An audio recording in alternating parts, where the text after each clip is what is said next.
దేవుని మాత్రం ఎట్టి పరిస్థితుల్లో మీకు మరణమే వచ్చినా కూడా దేవుని విడిచిపెట్టవద్దు. ఆ మరణం నుంచి తప్పించి కూడా దేవుడు నిన్ను సాక్షిగా నిలబెట్టుకొనగలడు. హల్లెలూయా, హల్లెలూయా. ఈ లోకంలో ఎన్నో శ్రమలు, ఎన్నో నిందలు, ఎన్నో అవమానాలు, ఎంతో హేళన, దేనినో మనం అనుభవిస్తూ ఉంటాం.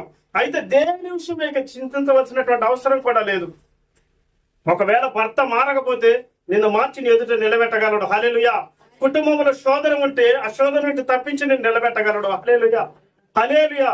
కుటుంబంలో ఉన్నటువంటి ప్రతి పరిస్థితుల నుంచి, ఒకవేళ కరువు చేత కుటుంబంలో ధనము లేక, ఒకవేళ అప్పుల చేత బాధపడుతూ ఉన్నట్లయితే వాటన్నిటి నుండి కూడా విడిపించి ధాన్యమునకు ఆజ్ఞ ఇచ్చి నిన్ను ఆయన సాక్షిగా నిలబెట్టుకొనగలడు.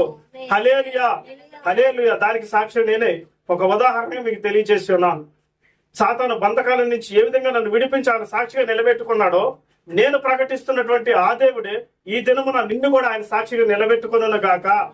హల్లెలూయా.